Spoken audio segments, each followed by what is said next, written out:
Hello दोस्तों, TET maths YouTube channel में आप सभी का स्वागत। और आज हम रीट फिजिक्स 2021 लेवल सेकंड का एक टॉपिक जो कि प्रकाश से संबंधित है, गोलीय दर्पण। गोलीय दर्पण में भी क्या है, कार्तीय चिन्ह पद्धति और गोलीय दर्पण से प्रतिबिंब निर्माण के नियम, यानी कौन सी किरणें, फोक्सीय किरण क्या होती है, अभिलंब किरण क्या होती है, मुख्य अक्ष के समांतर आने वाली प्रकाश किरण जब दर्पण से टकराती है तो वो कहाँ से गुजरती है, ये सारी बातें आज हम पढ़ेंगे।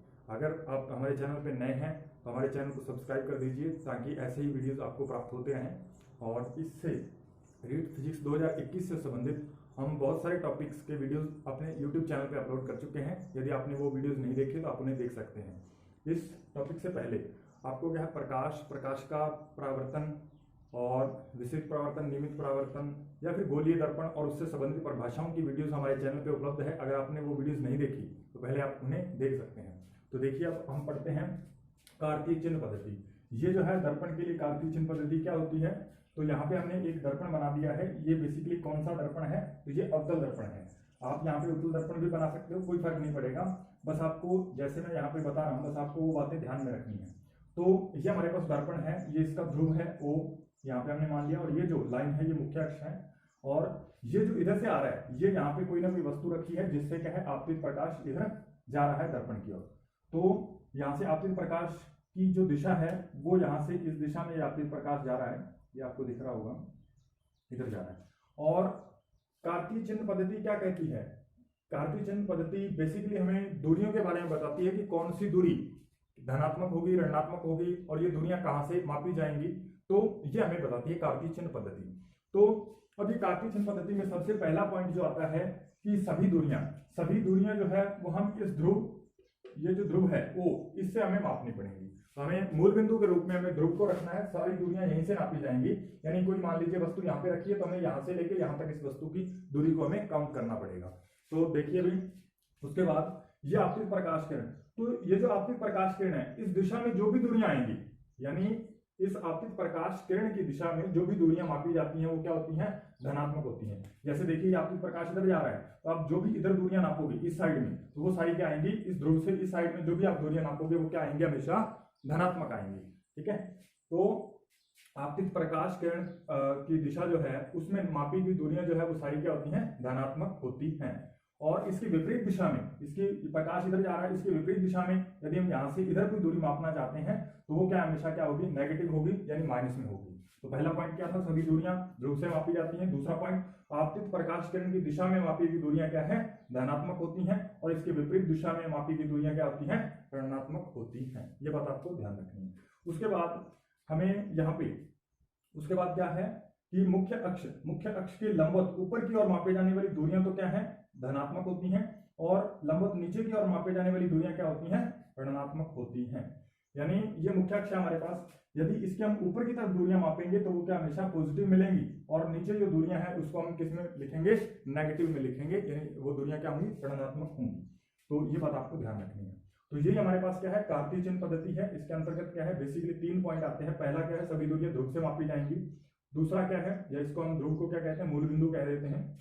और आपतित प्रकाश किरण की दिशा में मापी गई सभी दूरियां धनात्मक, और इसके विपरीत दिशा में मापी गई दूरियां क्या होती हैं, ऋणात्मक होती हैं। और मुख्य अक्ष के लंबवत ऊपर की ओर मापी गई दूरियां क्या होती हैं, धनात्मक, और नीचे की ओर मापी गई दूरियां क्या होती हैं, ऋणात्मक। तो ये है हमारे पास कार्तीय चिन्ह पद्धति। ठीक है, तो अब यहाँ पे हमने कौन सा दर्पण लिया था, अवतल दर्पण। आप इसमें उत्तल दर्पण भी ले सकते हो। तो उत्तल दर्पण में क्या है, हमें वस्तु यहाँ पे रखनी पड़ेगी।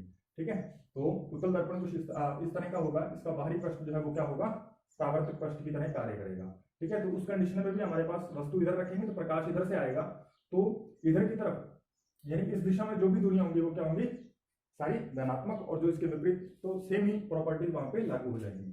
तो अब हमें ध्यान रखना है कि उत्तल दर्पण, ये हमारे पास कौन सा दर्पण है, अवतल दर्पण। और अवतल दर्पण के लिए R जो है वो इधर होगा, क्योंकि आप जब इसे पूरा ऐसे करोगे तो ये क्या बनेगा, ये मान लीजिए कांच का गोला ऐसे बनेगा पूरा, और कांच का गोला बनेगा। तो मैंने आपको परिभाषा में बताया था कि ये R क्या होती है, इसकी वक्रता त्रिज्या। अवतल दर्पण की क्या है, ये वक्रता त्रिज्या। और वक्रता त्रिज्या में आपको पता है कि जो उस गोले की त्रिज्या होती है उसी को हम क्या कहते हैं, वक्रता त्रिज्या कहते हैं। अब हमें पता है कि यहाँ से हमें ये दूरी मापनी है। मान लीजिए इसकी वक्रता त्रिज्या यहाँ पे है, सी पॉइंट यहाँ पे है, तो ये यहाँ से हम दूरी माप के इधर आएंगे तो ये दूरी जो है वो क्या होगी, ऋणात्मक होगी। तो इसलिए मैंने आर को लिख रखा है कि आर जो है वो सदैव क्या होता है, अवतल दर्पण के लिए नेगेटिव लेना पड़ेगा। और एफ क्या है, फोकस दूरी। तो फोकस दूरी इस वक्रता त्रिज्या की आधी होती है। मान लीजिए इसका फोकस जो है वो यहाँ पे है, तो ये वाली दूरी क्या हो जाएगी, ये भी नेगेटिव होगी, क्योंकि ये भी यहीं से दूरी काउंट की जाएगी। ये बात आपको समझ में आ रही होगी। उसके बाद हमें कुछ बातों का और ध्यान रखना है, जैसे उत्तल दर्पण के लिए क्या होता है, उत्तल दर्पण में क्या है, ये वाला उत्तल दर्पण हमने बना रखा है, इसका फोकस और ये वाला सी पॉइंट इधर आ गया, यानी वक्रता त्रिज्या वक्रता केंद्र इधर आ गया। तो यहाँ से लेके यहाँ तक ये आपतित प्रकाश इधर जा रहा है और इसी दिशा में हम माप रहे हैं। तो ये जो आर है वो क्या हो जाएगा, पॉजिटिव हो जाएगा, और एफ भी क्या होगा, पॉजिटिव, क्योंकि एफ भी उसी तरफ बनेगा। तो ये बातें उम्मीद है कि आपको समझ में आ रही होंगी। तो उसके बाद नेक्स्ट जो हमारे पास आता है गोलीय दर्पण से प्रतिबिंब निर्माण के नियम। ठीक है, तो गोलीय इसका यूज हम कई क्वेश्चनों में करेंगे। ठीक है, और जैसे दर्पण सूत्र है या फिर लेंस सूत्र आएगा उसमें भी हमें सारे नियम वगैरह पढ़ के हम उनका उपयोग करेंगे। तो अब देखिए गोलीय दर्पण से प्रतिबिंब निर्माण। तो प्रतिबिंब जो है वो कैसे बनता है, वो हमें उसको बनाने के लिए हमें क्या है, सबसे पहले हमें गोलीय दर्पण से प्रतिबिंब निर्माण से संबंधित कुछ नियम हैं, उनको हमें पढ़ना बहुत जरूरी है। तो नेक्स्ट वीडियो में हम देखेंगे कि दर्पण जो है, दर्पण से प्रतिबिंब निर्माण कैसे होता है, वास्तविक प्रतिबिंब क्या होते हैं, आभासी प्रतिबिंब क्या होते हैं, ये हम नेक्स्ट वीडियो में देखेंगे।